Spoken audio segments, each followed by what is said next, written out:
Bom dia, boa tarde, boa noite, gente. Como é que vocês estão? Estamos aqui na ilustre presença da camarada que mais tem trabalhado duro nesses últimos tempos.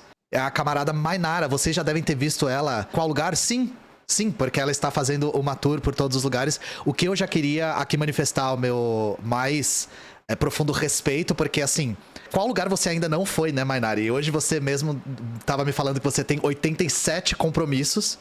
Então, é uma honra pra mim tê-la aqui no canal, pra gente poder trocar essa ideia, pra gente poder te escutar, sobretudo, né? Estamos aqui portando cafia nesse calor do deserto do Negev aqui, se sentindo os verdadeiros beduínos da Palestina. E hoje a gente vai falar sobre um tema muito caro pro que tá acontecendo agora, que é a resistência palestina. Vocês já viram no meu canal uma historieta, digamos assim, da fundação do Estado de Israel, que eu gentilmente chamei de História da Colonização do Território Palestino, né? Porque é o que é. E hoje a gente vai tentar fazer algo um pouco diferente. Vamos tentar abordar um pouco da história que eu não abordei. E vamos, sobretudo, falar de resistência, que foi o que eu tentei falar um pouco no final do meu vídeo. Falamos do Fatah, falamos da Irmandade Muçulmana, falamos também da FPLP. Então, antes de tudo, Mainara, como você está? Apresente-se para quem não a conhece. Oi, gente, tudo bem? Eu sou Mainara Naaf, brasileira palestina. Minha família é uma família de refugiados aqui no Brasil, mas hoje eu nasci aqui. Eu sou secretária de Juventude da Federação Árabe Palestina do Brasil, que é o órgão de representação da palestinidade aqui no país. Existe desde 79 e depois a gente vai adentrar um pouco melhor na história quando a gente for falar sobre resistência. E atualmente eu estou também como diretora de políticas educacionais da União Nacional dos Estudantes. Então, nessas duas frentes, na luta pela Palestina e na luta aqui no Brasil também. Então, e é isso. Eu tô rodando muito esses dias. Eu até tava conversando ontem com uma companheira. Eu falei, cara, eu tô muito cansada. Com certeza você deve estar cansada. E aí ela falou o seguinte, não, você precisa de férias. Eu falei, liga pro Netanyahu e pede pra ele me dar férias, porque não tem como parar. Acaba não com o sionismo, como. Né? Nossa, eu tô tão triste. Alguém podia acabar com o sionismo só pra tirar umas férias, né? Exato. Exatamente. E é uma loucura, né? Porque aqui no Brasil a gente tem essa possibilidade de falar, cara, eu tô me sentindo cansado, tô cansado. E aí você para por uns minutos e fala, cara, a galera lá não tá nem tendo a possibilidade de sentir cansaço. Uhum. Então, é uma luta que não para, né? Enquanto as coisas não se acalmarem, a gente não consegue parar por aqui. É isso, gente. Também estamos aproveitando a oportunidade para fazer uma arrecadação para a FEPAL. Nós não somos organizados o suficiente na Soberana para conseguir contribuir diretamente para Gaza, mas a FEPAL é. Então a gente se alia com outras organizações sempre que necessário. Se vocês derem exclamação FEPAL, exclamação Mainara aí no chat, vocês conseguem ver todas as redes para seguirem e sigam. Então, Mainara, como você quer conduzir a questão? A gente estava debatendo isso mais cedo. Você quer falar um pouco sozinha, dar alguma introdução a respeito da história? Ou você quer mais conversar? Como é que você prefere? Eu acho que nesse momento é legal a gente fazer um apanhado do que a tua fala naquela aula, que inclusive te parabenizar aqui, que Obrigado. eu já falei em off, mas vou falar aqui ao vivo também. É um dos melhores conteúdos sobre história da Palestina que tem hoje disponível. Então, é uma honra ouvir isso de você. Compartilhem, gente, porque, sério, bonzão. A tua fala, ela traz pra gente dois pressupostos muito importantes. A Palestina é um estado colonizado. 2, a Palestina vive sob um sistema de apartheid. Claro que o reconhecimento do sistema de apartheid, ele vem mais na contemporaneidade, e a gente vai falar sobre isso.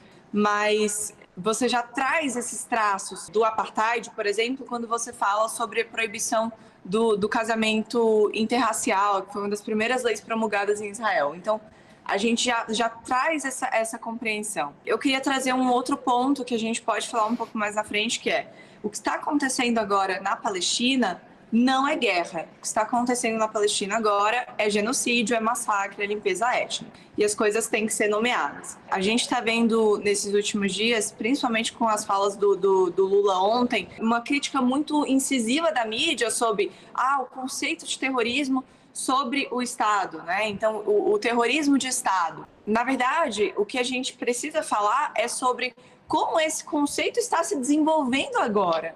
E não sobre ele não existe. Como um Estado é capaz de promover terrorismo. E a gente vê isso acontecer, inclusive aqui no Brasil. O que acontece dentro das favelas, quando a polícia sobe para matar criança, Aquilo dali é terrorismo. E aí a gente tem que falar e precisa dialogar sobre a forma como o Estado tem essa legitimidade, com 350 mil aspas aqui, para se utilizar do terrorismo para um controle social.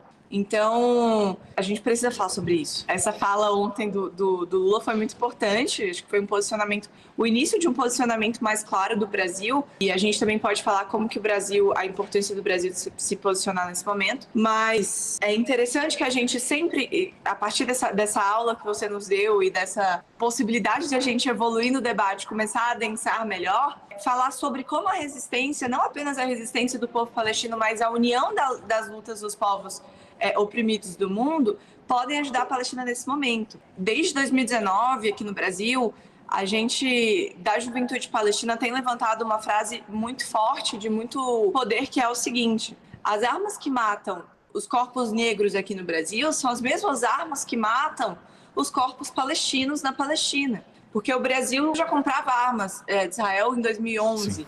Mas depois do golpe da presidente Dilma, essa relação se intensificou. Então a gente continua comprando armas, mas a gente para apenas de importar a violência. A gente passa a exportar a violência no sentido de que os nossos soldados passam a ir para Israel para treinar o exército israelense. Em 2019, isso ficou cada vez mais intenso, quando a primeira missão diplomática que Bolsonaro faz é ir para Israel, o que é completamente incomum, tá, gente? Na cultura da diplomacia brasileira, o que a gente vê são os primeiros países que os presidentes visitam, são os países que a gente tem relação econômica mais intrínseca.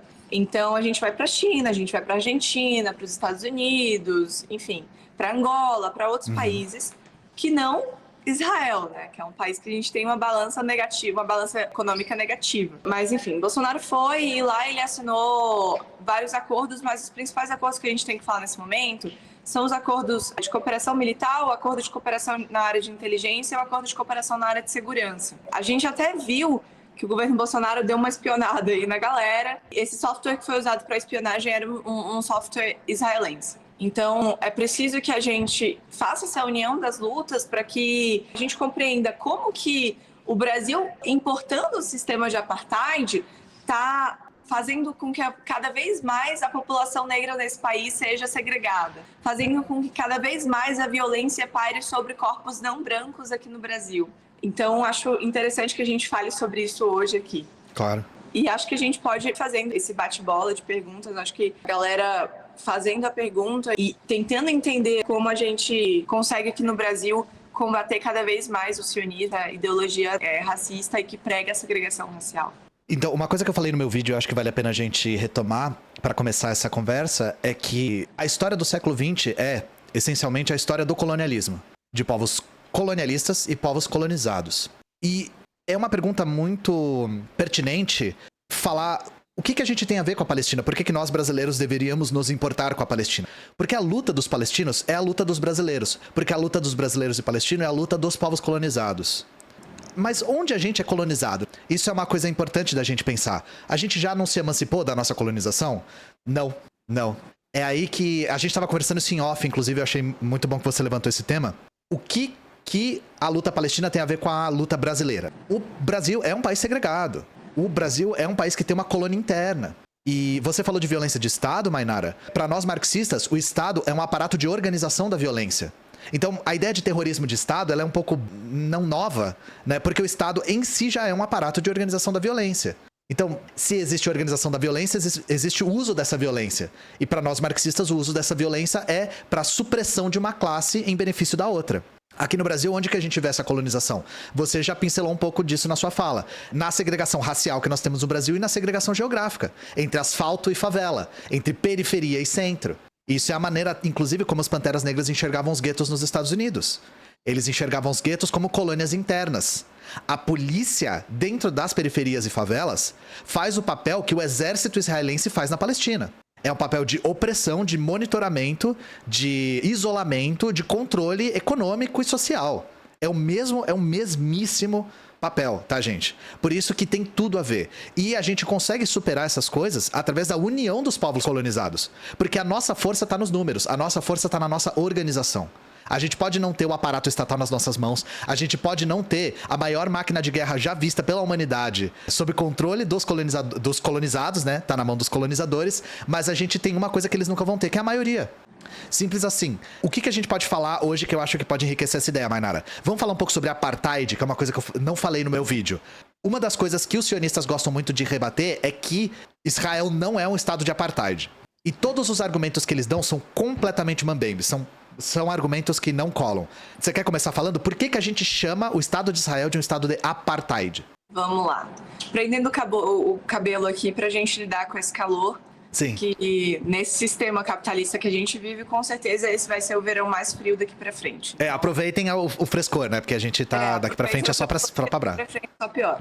Mas a gente mantém a cafia, tá? Pra quem ficou perguntando, sabe o que eu achei engraçadíssimo, Mainara? Eu fiz o meu vídeo sobre a Palestina de cafia, né? E aí a direita apareceu falando assim, nossa, olha ele de Echarp. Os caras vão tentar me zoar e não sabem nem do que estão falando, sabe? Não sabem nem por onde começar. Pra tá errado, falta muito ainda. Mas enfim, vamos falar de apartheid. Só fazer um adendo aqui. Eu, antes de estar aqui com vocês, estava numa manifestação lá na UNB, na Universidade de Brasília, a universidade da qual eu sou estudante. E aí vieram a galera que é sionista, com 1000 aspas aqui. Por que sionista com 1000 aspas? Porque eles estavam defendendo Israel, mas sem informação nenhuma. Então, quando eles pararam para conversar com a gente, cara, eles mudaram de ideia. Tem noção disso? Assim, a gente tá lidando nesse momento com... Eu sempre falo que a gente tá lidando com 2 momentos, né? São 2 guerras, 2 conflitos. É um conflito narrativo e um conflito físico, né? Da guerra física. Esse conflito narrativo cabe a nós combatermos aqui também. Mas vamos falar sobre apartheid. A galera fala que não é apartheid para rebater a Mainara ou o Ian, mas a galera não vai rebater o Richard Falk, que foi o cara responsável pelo primeiro estudo que traz essa materialidade para falar que o que acontece na Palestina é apartheid. Esse estudo realizado pelo Richard Falk foi realizado quando o Richard estava à frente do Comitê de Direitos Humanos da ONU. O Richard Falk é um dos maiores juristas que nós temos vivos hoje na atualidade. Então, assim, o cara vem rebater o Zezinho da Silva, israelvive.com, vem rebater, mas assim, putz, cara, tu tem que ser muito bala na agulha mesmo pra tu falar que não existe. Porque tu não tá debatendo comigo, você tá debatendo com um cara que é, tipo, premiado, né? A gente tá falando do Richard Falk. Então vamos lá. O Richard ele tem a preocupação de falar o seguinte: apartheid não é um argumento retórico. Apartheid é utilizado nesse caso porque a segregação ela não se faz apenas de maneira estruturada na sociedade, ela também se faz de maneira legalizada. Então são leis de segregação racial. Então o Richard traz isso para a gente de maneira muito clara. Esse foi o primeiro estudo e ele foi publicado pela ONU em 2014 e saiu do ar depois de 10 minutos. Por que será, né? Fica aí o questionamento. Mas não tem problema, porque anos depois, a Human Rights Watch é também uma organização internacional muito grande, faz um outro relatório bem robusto falando que o que acontece em Israel, o que acontece não apenas em Israel por conta das leis sancionadas, mas também nos territórios palestinos e nos territórios palestinos ocupados ilegalmente, é apartheid. E descreve ali naquele relatório, que vocês acham facilmente na internet, quais são essas leis. Isso, gente, faz um tempo já, tá? Esse relatório, se não me engano, ele é de 2018. E aí a gente tem logo depois a Anistia Internacional trazendo um relatório, cara, porradão. Foram 294 páginas com um vídeo, assim, de 20 minutos que acompanhava o relatório, mostrando tudo o que acontecia. Então, trazendo uma materialidade muito forte e um amparo teórico cabuloso. A gente tem a Convenção Geral, né, que fala sobre o apartheid, e aí todo o que a gente fala sobre o apartheid está baseado nessa convenção, que inclusive Israel é assinante, tá? Porque é um estado da ONU na época dessa convenção. Já era um estado da ONU, então já estava ali como um dos estados que teve a assinatura, que adota essa resolução do apartheid. Então, a Anistia Internacional traz pra gente um ponto inédito. Eles falam naquele relatório que não apenas Israel é apartheid, não apenas a Palestina é apartheid, não apenas o território palestino ocupado ilegalmente é apartheid. Israel impõe também um apartheid sobre a Palestina em diáspora. Então, a Anistia Internacional fala que pessoas como eu, que está na diáspora palestina, sofrem apartheid, porque desde 1948, quando a Resolução 194 da ONU foi promulgada, garantindo aos palestinos o direito de retorno, a gente não pode retornar. Então, a gente tem nosso direito garantido e nós não podemos retornar. E se fala que é um apartheid, por quê? Qualquer brasileiro, qualquer, sei lá, australiano, enfim, N nacionalidades que quiserem professar o judaísmo e serem sionistas e irem para Israel, podem fazer esse movimento e vão ter amparo estatal. Então, vejam, nós palestinos que fomos expulsos de nossas casas, expulsos daquele território, não podemos estar naquele território e qualquer outra pessoa do mundo que não tem nenhuma ligação com aquela terra pode estar naquele território. Depois que a Anistia Internacional fala que é apartheid, vem a B'Tselem, que é a maior organização de direitos humanos de Israel, falar que, pasmem, o que acontece ali é um apartheid. Em 2021, a Nalendi Pandor, que é a ministra de Relações Exteriores da África do Sul, sobe na tribuna, né, sobe ali no palanque da Assembleia Geral das Nações Unidas e fala que, olha só, o que acontece na Palestina é apartheid. O que é imposto sobre os palestinos é um regime de apartheid. Depois disso, para não falar que não falei dos imperialistas, a Harvard Law School, então a Faculdade de Direito de Harvard, também fala que o que acontece na Palestina sobre os palestinos é um apartheid. Então veja bem, Joãozinho da Silva, sionista, viveisrael.com. Tu não tá falando que não é apartheid para rebater a Mainara. Você tem que pegar um estudo desse e falar, bom, eu tenho robustez suficiente teórica para produzir um relatório suficiente para falar que não é apartheid. Então, assim, não cola, tá, gente? Não cola. Você tem uma materialidade muito grande para falar que é apartheid. A gente é segregado, nós temos um muro menor de altura, tem 8 metros de altura separando os palestinos dos territórios israelenses. Agora em Gaza, primeiros dos 37 dias que completam, nós tivemos palestinos sendo numerados, então eles carregavam um lacre com um número para poderem sair e voltar para Gaza. Então você sai para trabalhar, para ter sua mão de obra explorada, e aí você volta para o inferno de onde você saiu. E eles têm os piores empregos, isso é uma coisa... Exatamente. A galera fala, não tem apartheid, porque quando eu estava em Israel, eu vi palestinos. Sim, palestinos limpando a mesa que você usou, servindo o café que você estava bebendo e limpando o banheiro que você cagou. Uhum. Foi lá que você viu palestinos. Porque nós estamos na classe mais baixa da sociedade. Inclusive, há uma estratificação dentro dos próprios palestinos imposta por Israel. Nós temos 4 tipos de identidades diferentes. Então é tipo assim, VIP, Premium, sei lá, Standard e lixo. É isso. É muito louco, assim, o que acontece em Israel. E uma das coisas muito interessantes que eu acho que você pontuou na sua aula, que foi sobre a resolução de Balfour. Sim. A declaração de Balfour. É. Isso. Obrigada. Que lá há uma frase muito clara sobre quem teria direito nacional e quem teria direito civil e religioso. Então, quando as pessoas vêm falar, mas o problema é um governo de extrema-direita no poder. Não, o problema é um projeto. O projeto está... Projeto colonial. O projeto está contaminado. Sim. O projeto é racista. O projeto é supremacista. O projeto prevê segregação racial. Sim. Então, é claro que um governo de extrema-direita piora a situação. Mas o problema não vai ser resolvido tirando o Netanyahu do poder. É isso. Falando sobre apartheid, então, eu li esses relatórios, eu li o mais curtinho, né? Que é o da Human Rights Watch, eu acho que é o mais curto. É isso. E tem algumas coisas interessantes, que é, eles gastam bastante tempo definindo apartheid. Por quê? Porque um dos pontos mais reforçados pelos sionistas é torcer a definição de apartheid para não enquadrar Israel dentro dela. Isso é uma coisa que a gente vê, Mainara, também quando a gente vai debater fascismo. Quando os neofascistas contemporâneos vão tentar se afastar do que foi jogado na lata do lixo da história, eles dizem basicamente, em outras palavras, que tudo que não é a Itália da década de 20 até a década de 40 não é fascismo. Parece a Itália? Não, não é fascismo. Óbvio, quando a gente tá falando de apartheid, a gente não tá falando disso. Se você vai ver a definição do direito internacional de apartheid, a África do Sul não é mencionada. Não é apartheid é o que é a África do Sul e o que não é a África do Sul não é apartheid. Não é isso. Apartheid é... Primeiro, a palavra apartheid é uma palavra em afrikaans que significa desenvolvimento separado. E é de um cinismo, sabe? Que, enfim, a palavra foi ressignificada para denotar a divisão racial dentro de um estado que é reforçada juridicamente para a manutenção desse privilégio racial. Então é isso. É a manutenção jurídica de um estado etnicamente dividido. no qual existe a supremacia de uma raça sobre a outra, ou de algumas raças sobre outras raças. Eu não mencionei a África do Sul, tá? Não, na minha definição, a África do Sul não apareceu em nenhum lugar. E isso faz com que Israel se enquadre? Nossa, ou se faz.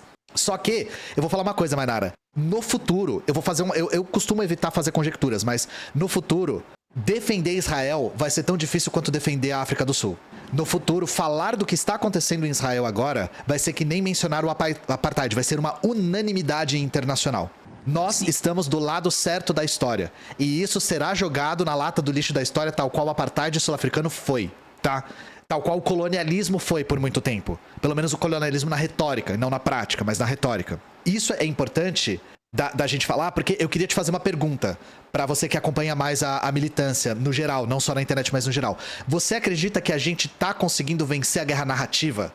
Cara, Ian, vou te falar uma coisa. E eu falo essa mesma frase para as últimas eleições. A gente não ganha as últimas eleições. O Bolsonaro perde as últimas eleições. Sim, bom ponto. Então, nesse momento, Israel está fazendo com que fique cada vez mais difícil defender. Amiga, assim, não tem como te defender, tá, eles estão começando a patinar muito, pelo menos, mas eu não quero, tipo, nossa, na minha bolha ninguém tá falando bem, eu não quero que vire isso, sabe? Por isso que eu tô te perguntando.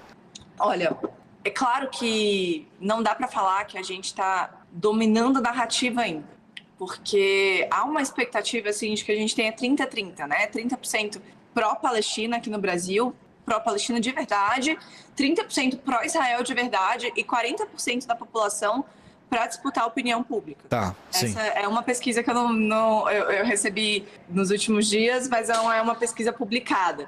Mas fiquem com esses números.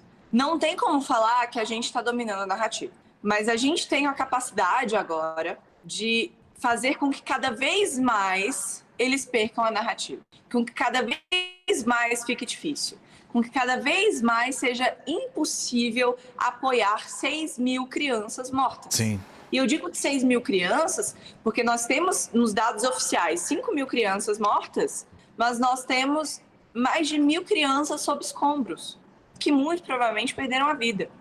A gente teve bem no início uma situação muito complicada, que foi aquela fake news dos 40 bebês degolados. Até Israel já falou que é fake news, que gente, para com isso.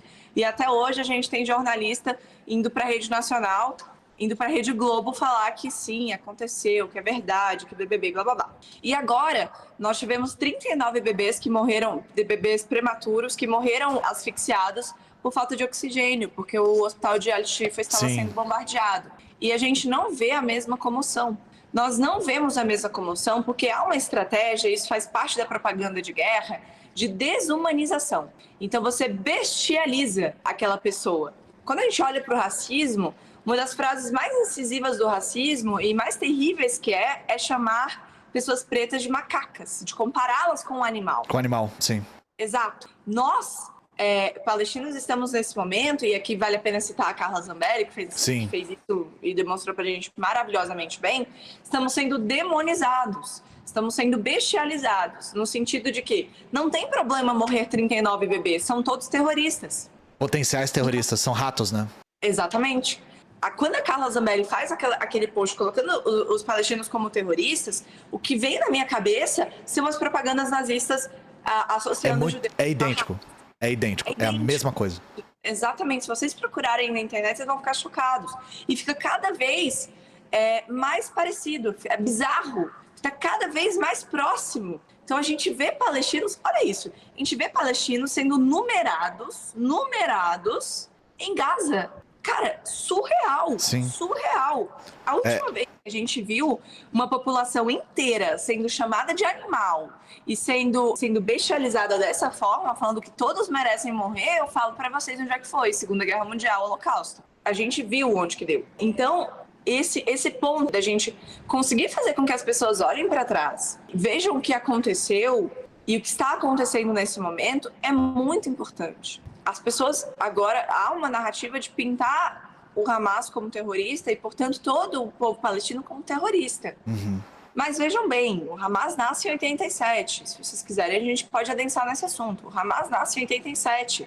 A Palestina é colonizada desde 48. Então, nós temos vários massacres e várias imposições sobre o povo palestino que vem muito antes da criação do Hamas. Então a gente pode claramente falar que o Hamas é uma consequência de tamanha violência, de tamanha agressão. Assim como a gente pode ver aqui no Brasil também, que nós temos os sindicatos do crime nascendo dentro das prisões, contra a violência que é imposta sobre aquelas pessoas. Sim, dentro do Carandiru, nós temos os sindicatos do crime nascendo. E funcionava numa organização de sindicato mesmo.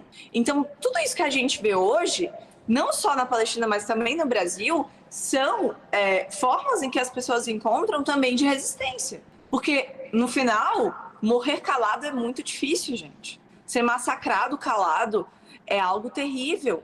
Honestamente, as pessoas têm uma reação violenta porque só vem violência.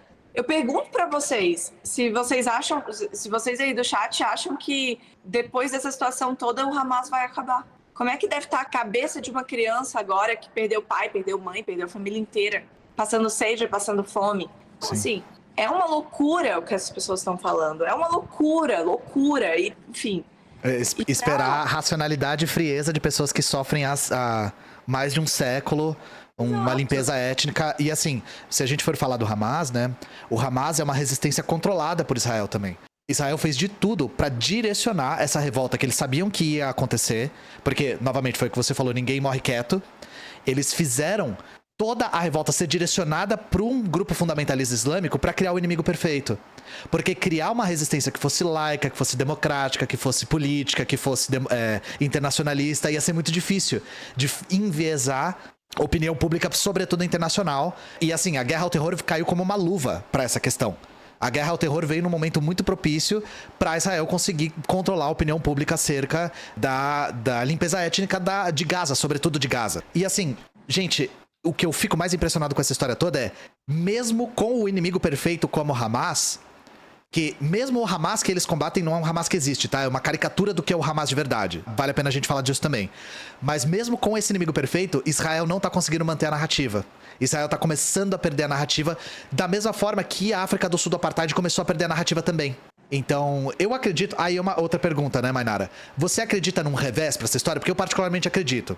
Eu particularmente acredito que resistência nacional e internacional somado a sanções, tal qual foi do apartheid da África do Sul, porque a África do Sul começou a perder, isso é uma coisa importante.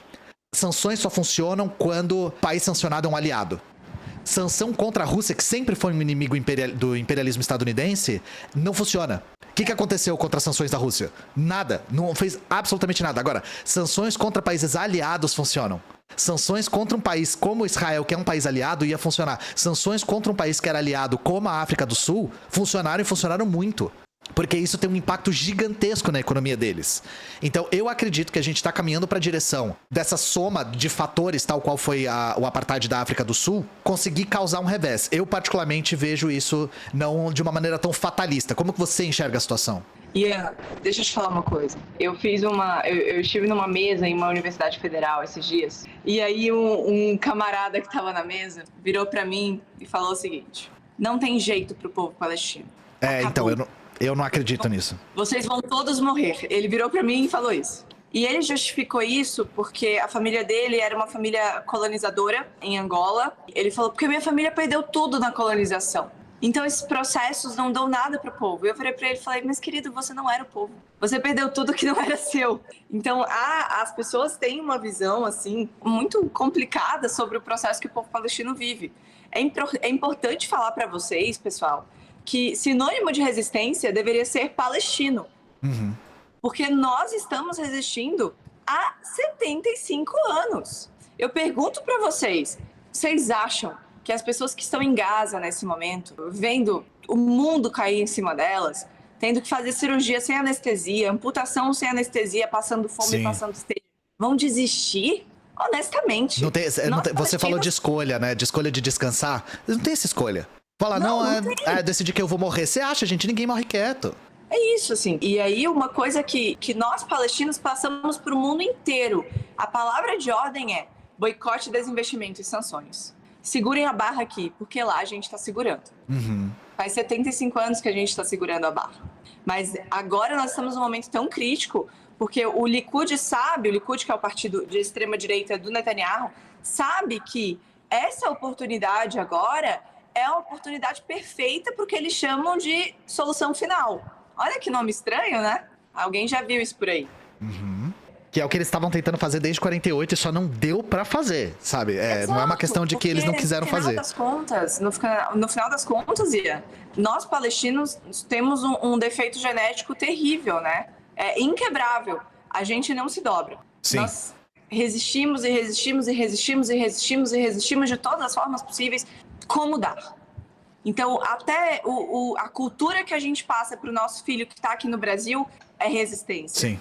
Tá com o Café andando, sei lá, na Universidade de Brasília, num sol de 40 graus, com 10% de umidade, é resistência. E eu convido, e eu acho que para a gente vencer essa realidade agora, é preciso que todo mundo entenda essa resistência, se some a essa resistência, porque há reais possibilidades. Eu também, assim como você, acredito nisso, fico muito feliz que você tenha essa visão positiva. Sim. Também. Acredito muito nessa possibilidade. Esses dias eu postei um vídeo que falava o seguinte: somente o povo unido salvará a Palestina. E uma frase que o embaixador da Palestina aqui no Brasil falou esses dias: precisamos nos apegar à luta popular para libertar a Palestina.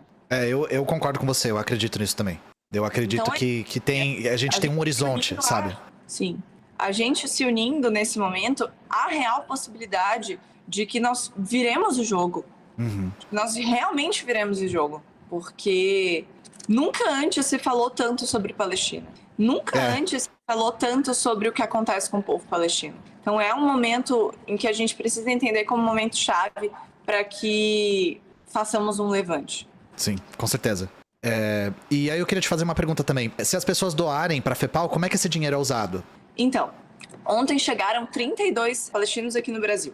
Esses palestinos brasileiros, eles vão precisar se restabelecer aqui para, enfim, tocar a vida, né? Vão precisar de atendimento médico, psicológico, aluguel, moradia, enfim. Então, esse Pix Ajude Gaza vai ser também utilizado para ajudar esses brasileiros. Pensa que são pessoas que passaram por uma situação, gente, de ver o que vocês estão vendo no Twitter, as pessoas viram na frente deles, assim. Você imagina o trauma dessas pessoas.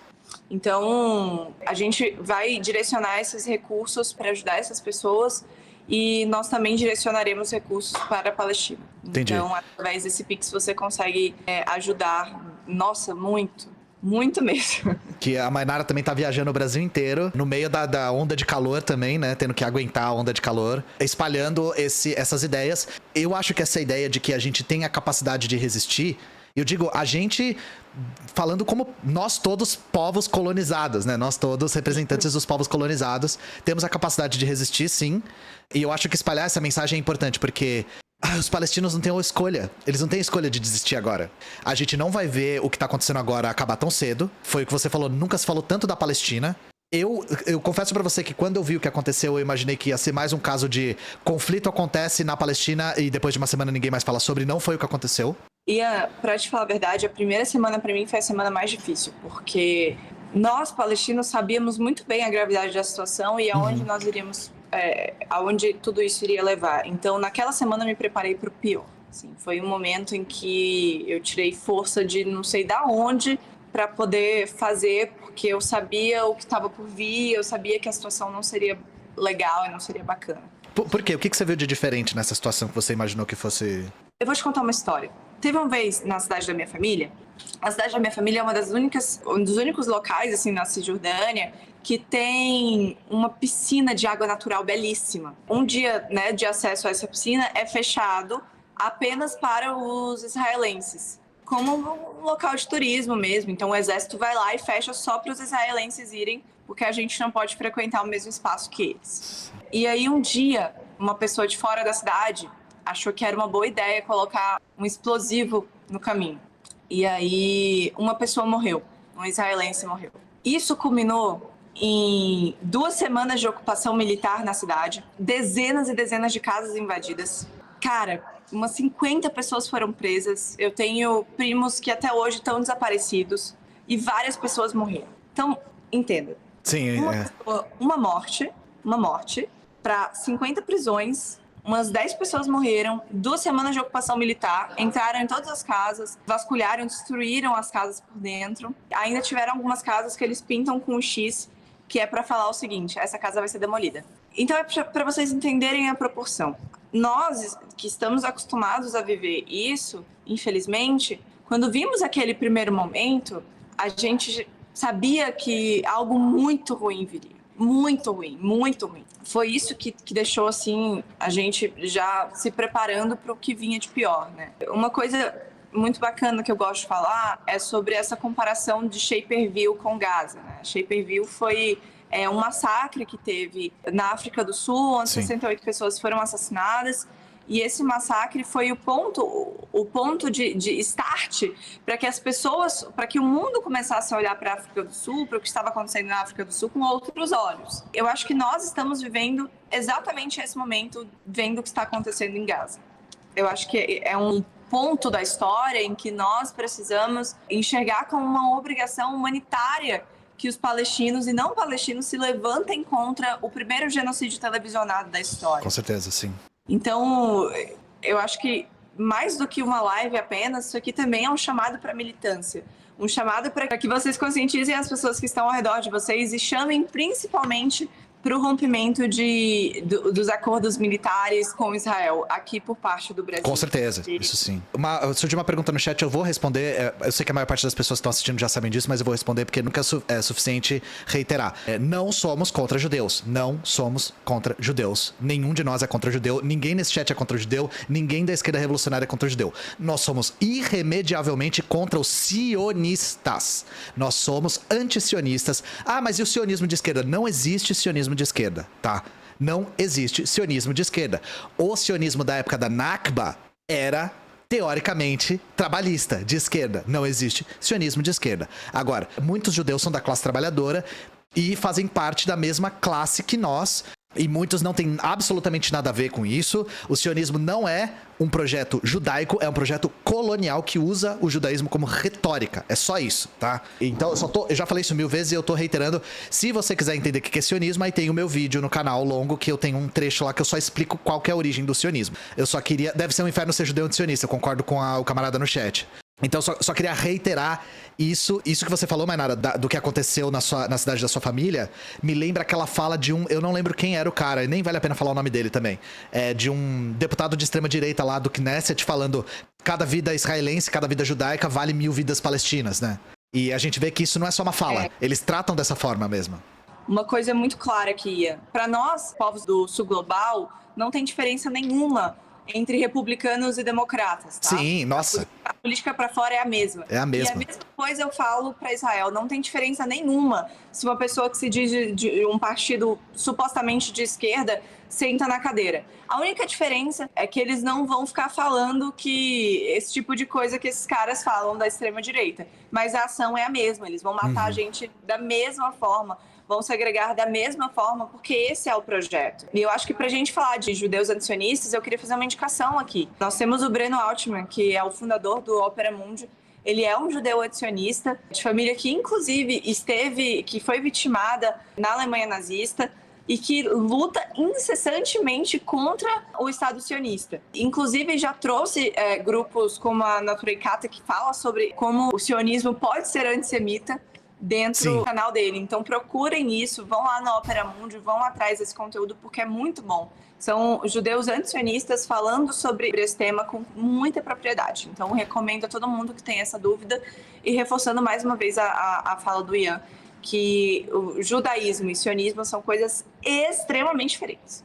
Sim. É muito diferente, mesmo. O Breno tá fazendo um trabalho fantástico, eu recomendo muito que vocês sigam o Opera Mundi no YouTube, e o Breno está sendo brutalmente perseguido pelos sionistas também. Então eu acho que todo apoio a ele nesse momento é pouco, porque realmente ele tá fazendo um trabalho de informação muito profundo, muito qualificado, tirando todas as dúvidas que todo mundo tem. É um jornalismo militante mesmo, assim. Então, sigam o Breno, ele realmente tá fazendo um trabalho fantástico.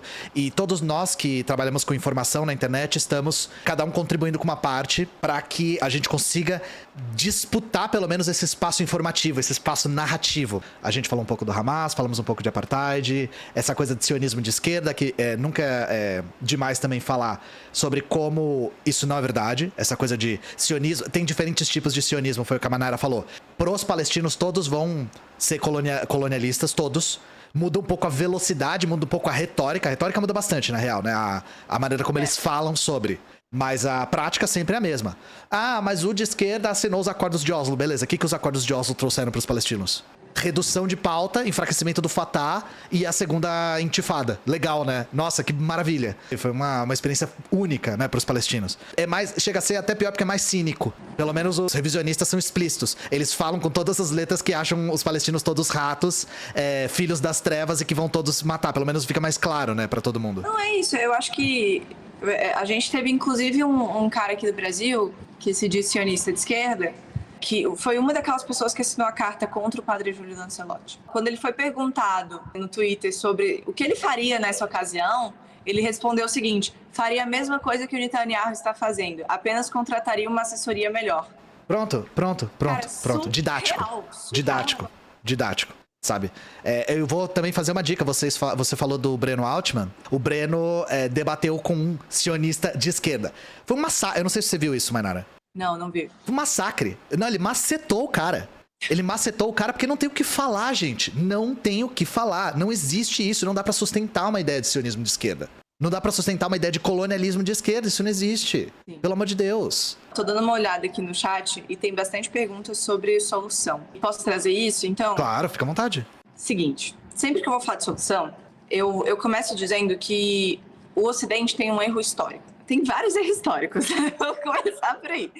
Mas um erro histórico nesse momento é a questão de que nós, palestinos, fomos proibidos da nossa autodeterminação, fomos proibidos de viver, basicamente. Uhum. Com o apoio de vocês, com o aval de vocês. Então, o que eu peço a vocês no momento é que se preocupem em garantir que o povo palestino tenha capacidade de resolver seus próprios problemas, de decidir quem ele quer eleger, de decidir a melhor forma possível. Não cabe ao Ocidente ficar discutindo sobre a solução X ou a solução Y. Não são vocês que vão achar a solução. E não são vocês que trarão a solução. Porque se a gente coloca o Ocidente mais uma vez para falar sobre a solução, a gente está colonizando o povo palestino mais uma vez e calando ele mais uma vez. Então, é muito importante que aqui no Ocidente a gente se preocupe muito mesmo em se somar à luta do povo palestino para garantir o direito à autodeterminação.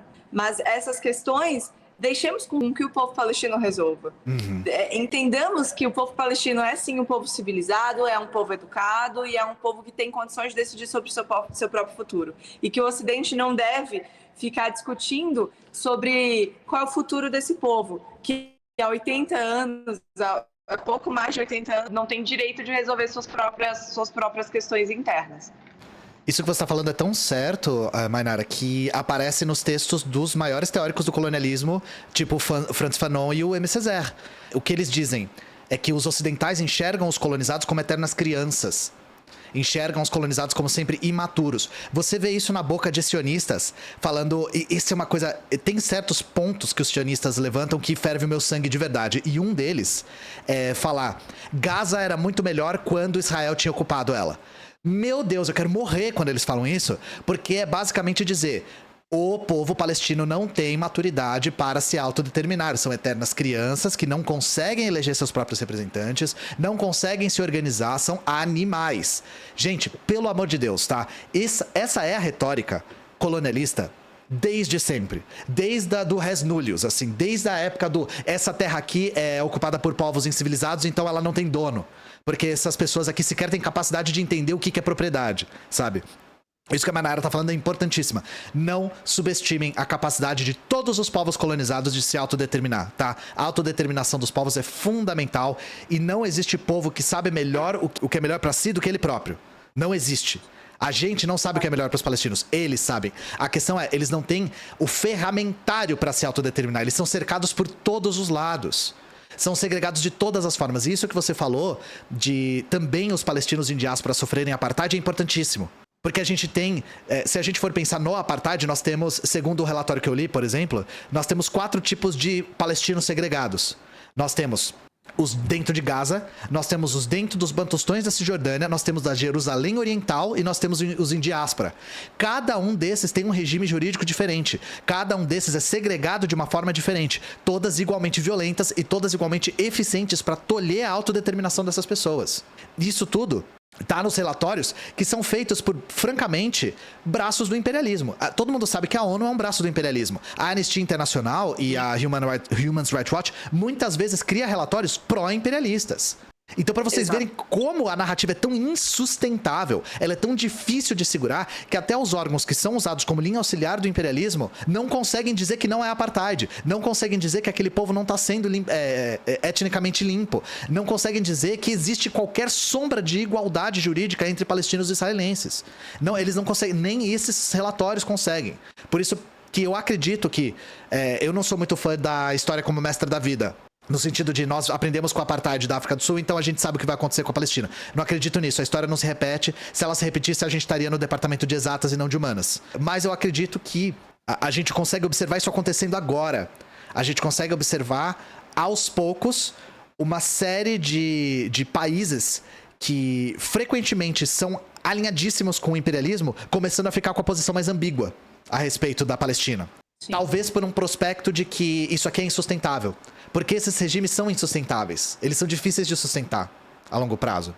Uma coisa interessante para a gente abordar também é sobre como a visão das pessoas é enviesada e sempre foi enviesada. A gente tem aqui no Brasil, por exemplo, o nosso livro de história que fala muito mais sobre a história da Europa do que a nossa história. Fala muito mais sobre a história da Europa do que a história da África, que é um continente que tem muito a ver conosco por motivos óbvios. Hoje, a gente precisa compreender que essa narrativa, ela interessa a alguém. Então, a quem interessa a narrativa sobre Israel-Palestina que está no livro de história? Porque quando você aprendeu no ensino médio, você aprendeu o seguinte, que é uma guerra religiosa e que os judeus voltaram para onde eles estavam e que os palestinos são invasores e que foi isso que aconteceu, eles guerrearam, mas agora tá tudo bem, já tá tudo lá dominado e é isso. Infelizmente, essa é a história que você tem no livro de história. E a gente sabe que tá muito longe disso, muito longe. Muito longe. Eu vi esses dias um professor de geografia veio falar comigo do IF, tá? Do Instituto Federal. Veio falar comigo que, cara, eu nunca ouvi sobre isso que você está falando. Passa material, por favor, porque o material que eu tenho é o material dos livros e eles não falam sobre isso.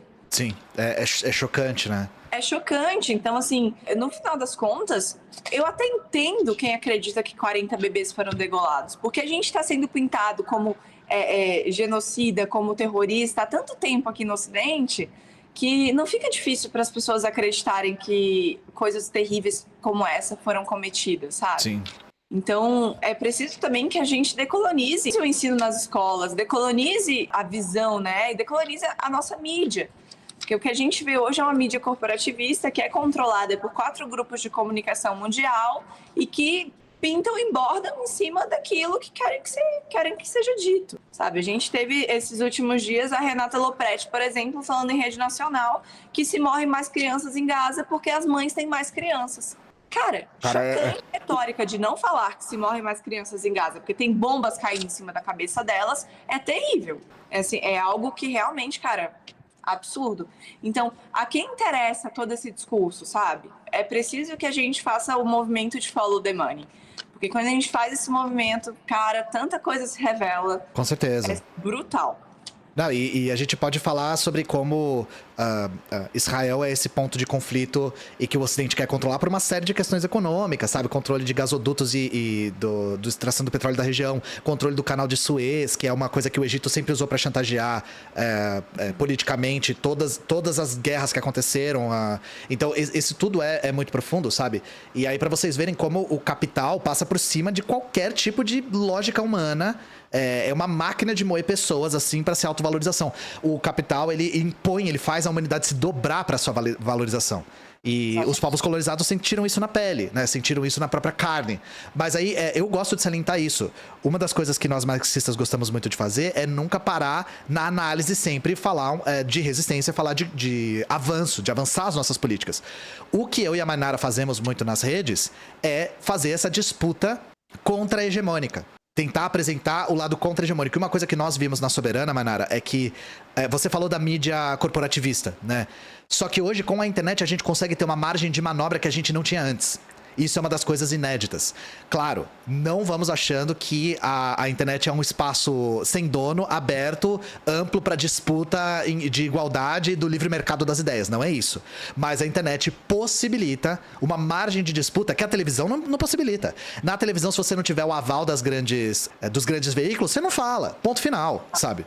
E é importante falar nesse momento que a gente tem até os próprios algoritmos da plataforma que boicotam que boicotam conteúdo sobre Palestina. Sim. Então, ainda com essa margem, nós ainda estamos sendo cerceados. Com certeza. Por interesses. E é importante falar, Ian, que nesse momento os Estados Unidos já lucrou 445 bilhões de dólares no último mês. A indústria armamentista, a indústria bélica, no último mês lucrou 445 bilhões de dólares. Isso é muita coisa, cara. Sim. Isso é muita coisa. Então é preciso que nós entendamos, principalmente nós marxistas, entendamos que cada arma que é apontada para um palestino é lucro. Cada bala que cai sobre corpos como o meu é lucro. Cada bomba que cai sobre cabeça como a minha é lucro. E aqui no Brasil, cada escola militarizada é cerca de R$1 milhão que sai do Ministério da Educação para as Forças Armadas. São professores que poderiam estar sendo contratados, mas ao invés disso, os seus salários passam a ser funções de militares. É preciso entender que o que nós estamos vivendo no momento gira na lógica do capital. Com certeza, do lucro. Com certeza. E que nesse momento nós temos crianças morrendo, crianças soterradas, porque há pessoas que querem lucrar. Ou, eu não sei se vocês viram a cena do veto dos Estados Unidos com a resolução do cessar-fogo que o Brasil levou. 12 países aprovaram, 2 se abstiveram e um vetou, que foi os Estados Unidos. Cara, que veto cruel, uma mulher preta, sabe? O grupo que é mais agredido aqui no Ocidente levanta a mão para negar uma resolução de cessar-fogo numa mensagem muito clara de que ainda não lucramos o suficiente, de que ainda não foi suficiente, precisamos lucrar mais. Sim. Porque as indústrias que mais doam para a campanha dos Estados Unidos é a bélica e a farmacêutica, em primeiro lugar a farmacêutica. E aí vocês entendem por que não existe sistema de saúde público nos Estados Unidos, né? Exatamente.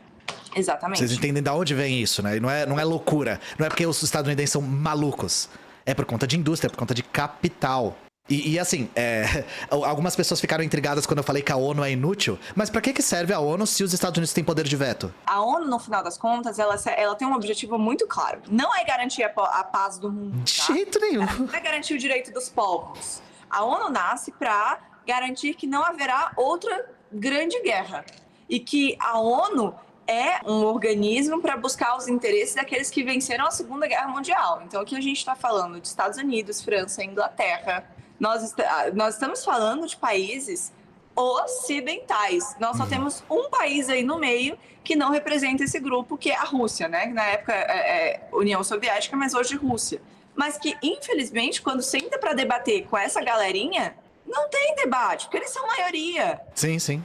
Então, no final das contas, a gente está vendo, nesse momento, a falência da Organização das Nações Unidas. Porque nós vemos que mesmo com a presença da China e com a presença da Rússia ali naquele grande comitê, não há diálogo, não há debate, não há ponderamento. É um mecanismo que, no final, atende aos interesses imperialistas. Sim, é uma grande fachada, é um grande teatro, como o Marx, quando ele vai falar do parlamento, dos debates, ele usa muitas metáforas com teatro. Então ele fala de bastidores, de cena, de atores e tal, e é a mesma coisa. É isso que a gente vê. A verdadeira política acontece na prática. Aquilo tudo é um palco, é um teatro, é um circo armado.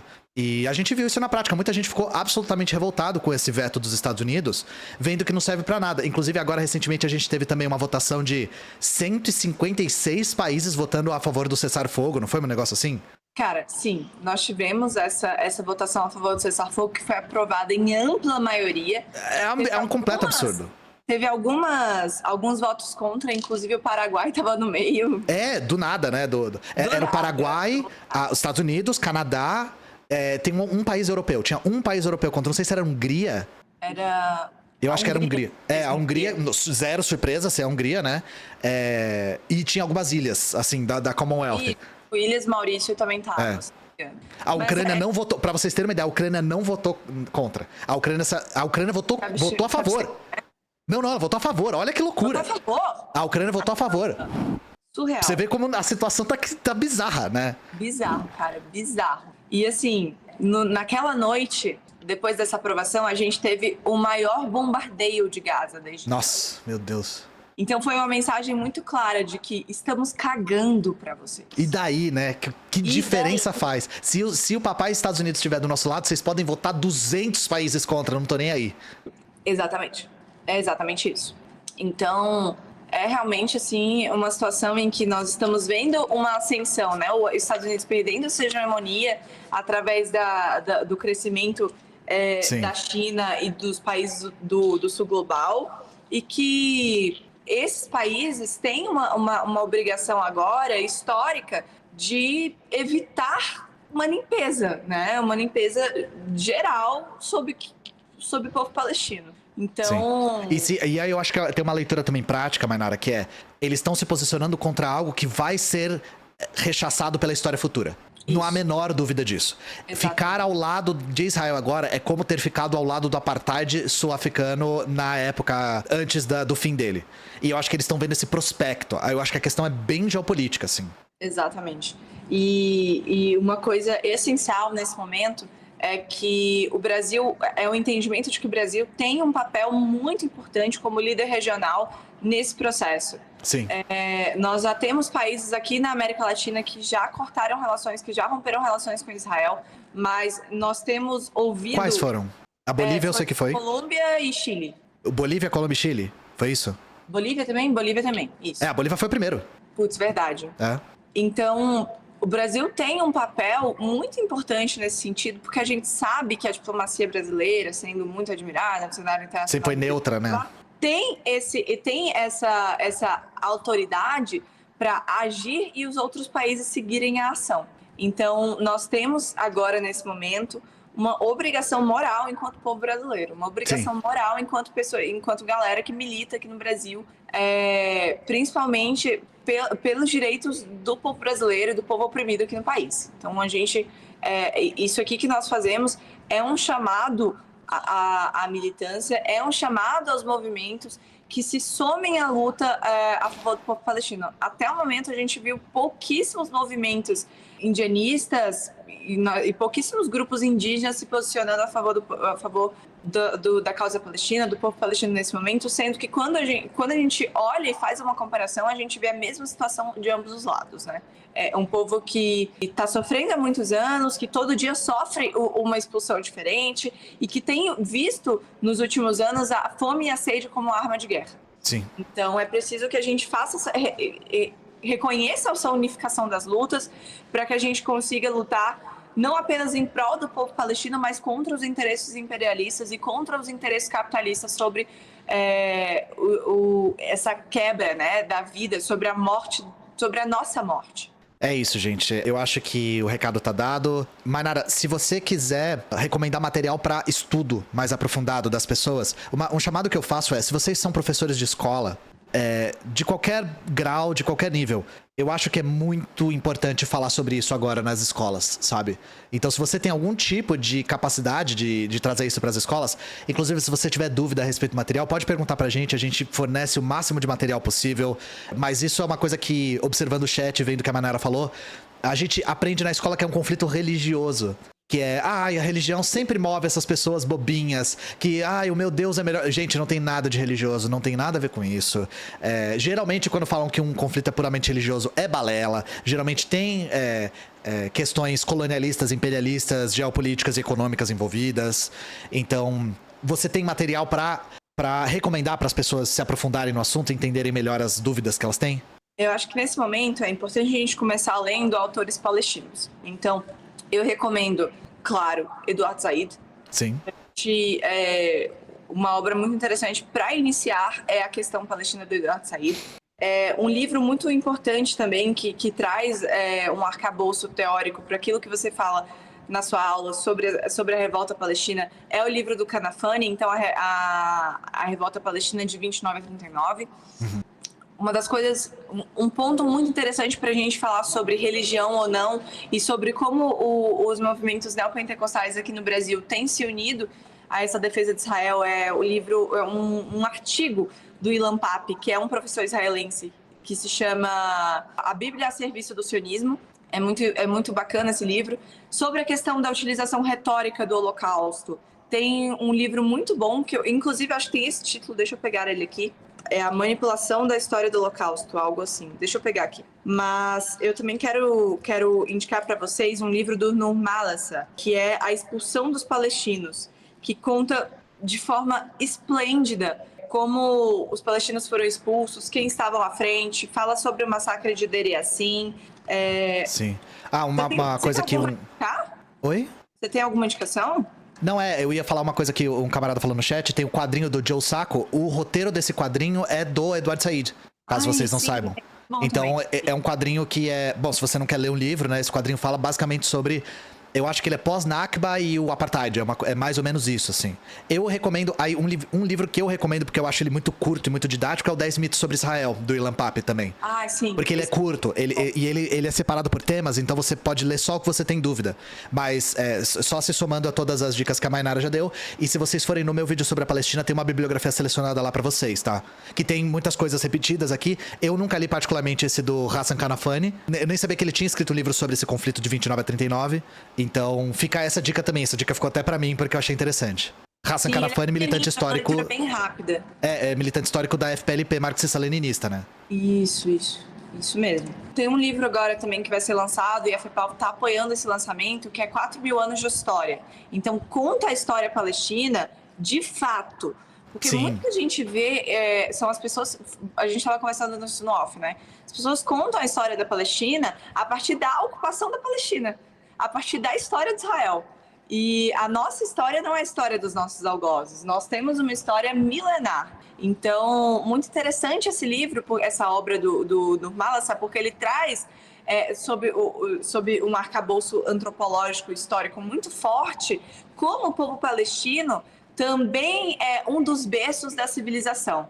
Esse livro ainda vai ser lançado, ele vai ser lançado junto com o Monitor do Oriente, mas a Federação Árabe Palestina do Brasil vai estar com esse livro como uma das recompensas do Apoia-se que a gente vai lançar. Então, beleza. Estejam aí atentos nas nossas redes que em breve vai vir. Porque isso não é a minha especialidade, então eu não falei no vídeo, mas tem um argumento retórico também estúpido pra caramba, porque eu nem abordei porque o argumento é muito ruim. Que é, os judeus têm direito àquela terra porque eles são indígenas daquela terra. Então, os palestinos também são, tá? Os palestinos são tão indígenas daquela terra quanto os judeus. É interessante a gente falar disso, viu? Porque eu não achei o livro aqui, mas depois eu vou mandar esse recomendo. Tá. É interessante a gente falar disso, porque quando você traz os dados sobre palestinos, né? E quantos judeus, muçulmanos e quantos cristãos tinham naquela época. E é muito importante que a gente fale que a Palestina é uma nacionalidade, tá? A Palestina não é uma religião. Também existem judeus palestinos. E antes da criação de Israel, existiam judeus palestinos. O que a gente precisa falar também aqui e pontuar é que, como o próprio Theodor falava, né, que como esses judeus eram europeus, eles levariam a civilidade para aquele povo que era incivilizado. O Herzl, né, assim. Exatamente. E a própria Declaração de Balfour também fala sobre população nativa e aqueles que viriam a colonizar. Então, sabe... Quando a gente fala que realmente não é sobre a religião, é porque realmente não é sobre a religião. Os palestinos são um povo nativo daquela terra. Nós temos a cidade mais antiga do mundo, que tem cerca de 10.000 anos de história, que é a cidade de Jericó. Nós vemos um movimento, né, nacional em Israel tentando colocar como se aquela população que veio da Europa para ali fosse nativa daquela terra. Não é. Não é. Sim. E mesmo se for ou se não for, o argumento é muito ruim. Porque, meus antepassados distantes de 2.000 anos são autóctones dessa terra, então eu tenho direito sobre ela. Imagina se a gente aplica esse argumento ao restante do mundo. É um caos absurdo, assim. É um tipo de argumento jurídico completamente mambembe.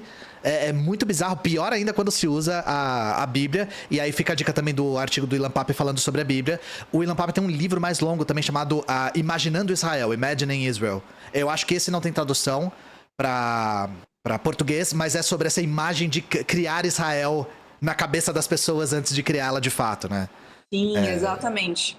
E Autóctone é indígena, é semelhante a povos nativos originários daquela região, né? Autóctone. sim. E é muito interessante quando a gente aborda esse argumento, que é tipo assim, ai, a minha família esteve aqui há muitos anos atrás, foi expulsa há 2.000 anos atrás, e agora nós estamos retornando para matar o restante da família que ficou. Meu Deus, Sabe? É basicamente isso. E tem outra coisa de... Não, quando o Império Árabe conquistou a Palestina, eles colonizaram a Palestina. Não foi a mesma coisa que aconteceu. O que aconteceu foi que aquelas populações nativas que estavam lá foram arabizadas, porque existe um processo, durante o Império Árabe, existe o processo de arabização, que as pessoas vão não só sendo islamizadas, mas elas são arabizadas, elas se identificam árabe.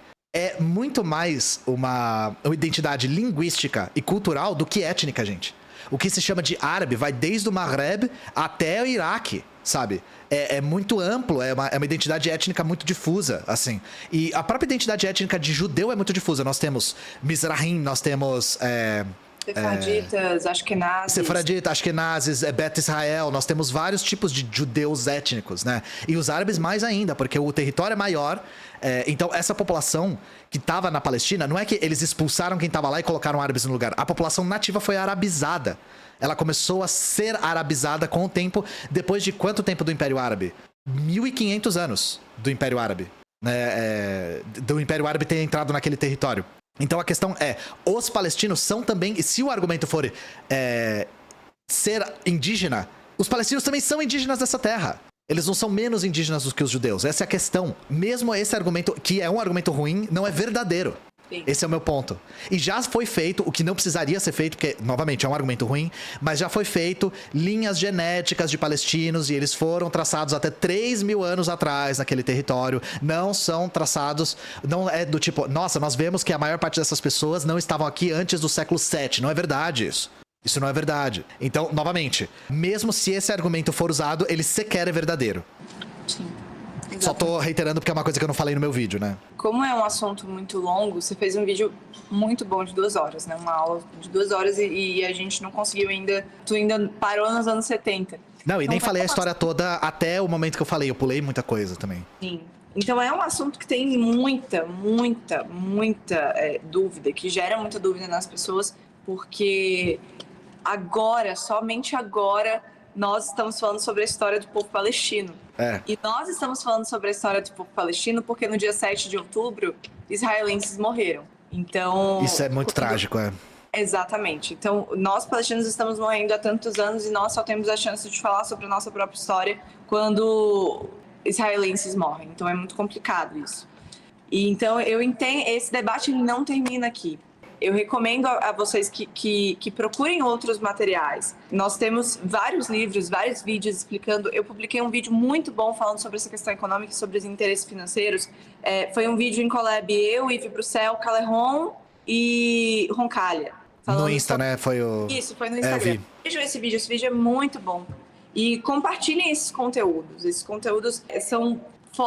Compartilhar esses conteúdos também é uma forma de combater essa narrativa dentro desses 2 conflitos que eu falo para vocês, né? A propaganda de guerra, a guerra narrativa. Sim. E o conflito físico. Então, essa guerra narrativa é a guerra na qual nós estamos lutando nesse momento. De também levar um outro lado e esclarecer nossas dúvidas é muito importante para que a gente tenha... para que a gente tenha firmeza nas respostas que a gente pode dar. Beleza, gente. Então, exclamação Fepal, exclamação Mainara aí pra seguir todo mundo nas redes. Eu vou fazer um esquema aqui que eu vou ver se eu consigo fazer isso. Existe uma maneira de colocar os vídeos do YouTube como arrecadação de fundos. Então, tudo que esse vídeo... E prestem atenção nisso que eu tô falando agora, tá? Tudo que esse vídeo arrecadar de AdSense no YouTube vai pro Ajude Gaza. Então, só de você assistir, mandar pras pessoas assistirem, só de assistir aquela propaganda que aparece no começo ou no meio, vocês já estão ajudando, mesmo sem doar, tá? Porque aí tudo que o vídeo arrecadar eu vou mandar direto pra lá. Então saibam que essa é uma maneira de fazer isso. Eu vi umas pessoas fazendo isso no TikTok. Que é tipo, só assiste o vídeo que eu já vou conseguir ganhar dinheiro aqui no programa de parceiros do TikTok pra ajudar quem tá precisando lá na Palestina. Essa é a dica que eu dou. Só mais uma coisa final, uma dica final, Mainara. Perguntaram de filmes sobre a Palestina. Eu já indiquei documentários, mas você sabe de filmes de ficção sobre isso? Putz, filmes de ficção tem os filmes da Jumana Mana, Eu, infelizmente, não sei como encontrar esses filmes, porque E aí eu a gente vi derruba ele do caminhão. em duas mostras de filmes, mas eu vou dar uma pesquisada e aí lá nas minhas redes eu vou indicar. Mas esses livros da Joana Amanda, todos são esses filmes dela são, cara, sensacionais. Mostram de uma maneira muito, muito clara e com um olhar artístico muito refinado, sabe? Então, assim, sensacional. O último filme que eu vi de ficção sobre isso é um filme libanês chamado O Insulto. Você assistiu esse filme? Não, nunca assisti. Esse filme, ele não é diretamente sobre a Palestina, mas ele é um imigrante palestino que vai pro Líbano e eles têm subempregos, né, no Líbano, os imigrantes palestinos. E aí o cara... ele briga com o vizinho e aí eles começam a se xingar, fala, não, tua mãe, não, a tua mãe. E aí o libanês fala assim, eu queria que o Ariel Sharon tivesse matado todos vocês. E aí o palestino processa o cara. E aí dentro do... Por isso que chama o insulto, né? E aí dentro do tribunal vira uma espécie de microcosmo da questão palestina vista pelos olhos do Líbano. É um baita filme, é um filme muito, muito legal. E mostra como os palestinos sofrem racismo no Líbano também.